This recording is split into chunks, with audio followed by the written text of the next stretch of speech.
యోధులకు వందనం కార్యక్రమంలో పాల్గొన్న ఎమ్మెల్యే తిప్పేస్వామి మరియు ఎంపీ గోరెంట్ల మాధవ్. అనంతపురం జిల్లా మడకసిర పట్టణంలో మున్సిపల్ ఆఫీస్ దగ్గర కోవిడ్ యోధులకు వందనం అనే కార్యక్రమంలో పాల్గొని ఈ కరోనా సమయంలో అత్యంత సాహసోపేతంగా ప్రాణాలకు తెగించి ప్రజల కోసం పోరాడుతూ రక్షణ కవచంలో సేవలందించిన వారికి ఎమ్మెల్యే తిప్పేస్వామి గారు మరియు ఎంపీ గోరెంట్ల మాధవ్ గారు సన్మానించి మెమోటో అందజేశారు. ఈ కార్యక్రమంలో మున్సిపల్ సిబ్బంది మరియు అధిక సంఖ్యలో ప్రజలు పాల్గొన్నారు.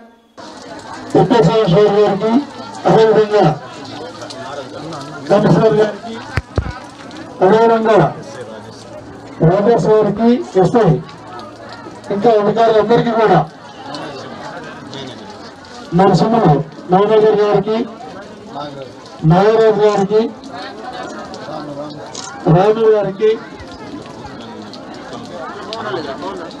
బూత్ కమిటీ హనుమంత్ రెడ్డి గారికి, అదేవిధంగా ఇక్కడికి వచ్చేసిన పట్టణ ప్రజలందరికీ కూడా హృదయపూర్వక నమస్కారాలను ధన్యవాదాలను తెలియజేసుకుంటున్నాను. ఈరోజు యావత్ ప్రపంచం కరోనా వైరస్ బారిన పడి ప్రతి ప్రాంతం కూడా ప్రతి మనిషి కూడా ఎంతో కొంత ఎఫెక్ట్ అయిన విషయం మనందరికీ తెలిసిందే. ఈ కరోనా వైరస్ మహమ్మారిని కట్టడి చేయడంలో పోలీసు కానీ, అదేవిధంగా రెవెన్యూ కానీ, అదేవిధంగా పారిశుద్ధ్య కార్మికులు కానీ, మున్సిపాలిటీ కానీ, అదేవిధంగా రకరకాల వింగ్స్ అన్ని కూడా ఎంతో ధైర్యంగా వాళ్ళ ప్రాణాలను ఎంతో వ్యయ ప్రయాసాలకు వచ్చి వాళ్ళ ప్రాణాలను పణంగా పెట్టి మన ప్రాణాలను కాపాడడానికి వీరోచితంగా పోరాడిన వీరులు వీళ్ళకి ఈరోజు స్థానిక శాసనసభ్యులు వారిని ప్రోత్సహించాలి, వారిని గౌరవించాలి, వారిని ప్రేమించాలి అన్న భావనతో ఈరోజు ఇక ఈ ప్రోగ్రామ్ లో ఏర్పాటు చేసినందుకు నేను స్థానిక శాసనసభ్యులు తిప్పేస్వామి సార్ను అభినందిస్తున్నాను. సందర్భంగా ఏమంటే ఈ కరోనా కట్టడిలో భాగస్వాములై పాలు పంచుకున్న ప్రతి ఒక్కరిని కూడా నేను ఈ సందర్భంగా అభినందిస్తున్నాను. వారి కుటుంబానికి కూడా నేను అభినందనలు తెలియజేస్తున్నాను. ఉత్తరోత్తర కూడా వారికి ఆ భగవంతుడే తోడుగా నుండి వారికి ఎలాంటి ఇబ్బంది లేకుండా ముందుకు తీసుకెళ్లాలని ఈ సందర్భంగా కోరుకుంటూ ఇక్కడ సమావేశమైన అందరికీ కూడా మరొకసారి నా హృదయపూర్వక ధన్యవాదాలను అభినందనలు తెలియజేస్తూ నమస్కారం.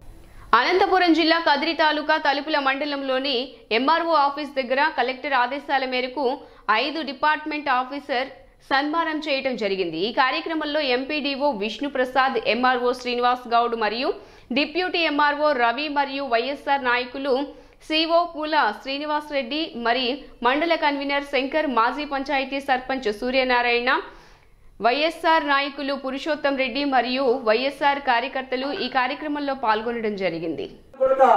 కాన్ఫరెన్స్ లో ఏమేమి చేయాలా, ఈ కరోనా గురించి ఏ విధంగా మాట్లాడాలా, ఏ విధంగా చేయాలని చెప్పి ముఖ్యమంత్రులకు ఆదేశాలు ఇచ్చారు.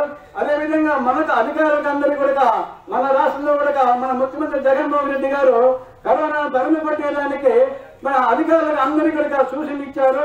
ఆ సూచనలో మన అధికారులందరూ సూచన తప్పకుండా పాటించారు. వాళ్ళందరూ కూడా సహకరించే ఈనాడు కరోనా తరిమి కొట్టున్నాము. అదేవిధంగా మన జగన్మోహన్ రెడ్డి గారు ఈ కరోనా సమయంలో ఎక్కడా పోయేందుకు వీలు లేదని చెప్పి లేబర్ గారు జగన్ బియ్యం కార్డు ఉండేవారు ప్రతి ఒక్కరికి కూడా మామూలుగా 1వ తేదీ నెలకు 1 తూడు వచ్చే బియ్యము రేషన్ కార్డు, అదేవిధంగా 2 తూళ్ళు ఇచ్చినాడు. అదేవిధంగా 1000 రూపాయలు కూడా ఆయన అందరూ వెంటనే వాళ్ళందరూ కూడా ఎందుకంటే అందరికీ కూలి పోయేదాన్ని కూడా దొరుకుతుంటున్నారని చెప్పి ఎక్కడ పోయేదానికి వీలు ఉండదని చెప్పి కార్మికులకు అందరికీ కూడా ఆయన అందుబాటులో వాళ్ళకి అందరికీ తిండి బట్టలు కావాలని చెప్పిన ఉద్దేశంతోనే కనీసంగా 1వ తేదీని వాళ్ళకి పింఛన్ ఇచ్చాడుగా. అదేవిధంగా 2 తూళ్ళు నెలకు 2 తూళ్ళు బియ్యం ఇచ్చేది కూడా ఏర్పాటు చేసినారు. ఆ విధంగా కూడా అధికారులు కూడా ఆయన జగన్మోహన్ రెడ్డి ఆదేశాలతో అధికారులు సమాయత్తపరిచి ప్రజల్ని ఈ కార్యక్రమంలో భాగంగా చేసినారు. అందువల్లనే ఈ కార్యక్రమం కరెక్ట్గా సక్సెస్ అయింది. కేవలం ఉద్యోగుల వల్లనే సక్సెస్ అయిందంటే మాత్రం అబద్ధం. ఖచ్చితంగా ప్రజల సహకారం, ప్రజా సంఘాలు, ప్రజా నాయకుల సహకారం లేని ఈ కార్యక్రమం సక్సెస్ కాదు. అందువల్లనే ప్రజా సంఘాలు కూడా దీంట్లో భాగం చేయమన్నారు. దాంట్లో భాగంగానే ఎన్జిఓల్ని కూడా పిలిచాం. ముఖ్యంగా గమనించాల్సిన అంశం ఏంటంటే ఇక్కడ అందరికంటే కూడా మీరు ఆలోచించండి, మీ ఎంతకు మీరు సొంతంగా ఆలోచించండి దయచేసి. ఇప్పుడు ఒకటి ఉంది, నేను ఇక్కడ ఉదాహరణ చెప్తున్నాను, ఈ మాస్క్ కట్టుకున్నాను. మాస్క్ ఇప్పుడంటే సివియారిటీ లేదు.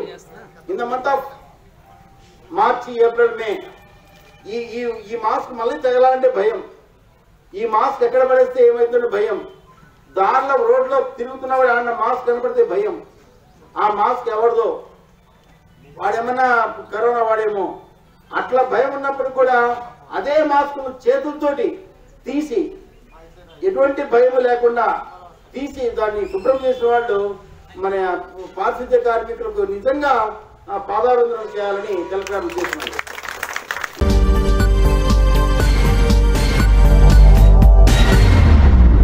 మరింత తాజా సమాచారం కోసం చూస్తూనే ఉండండి JNI టుడే. సబ్స్క్రైబ్ చేయండి, లైక్ చేయండి.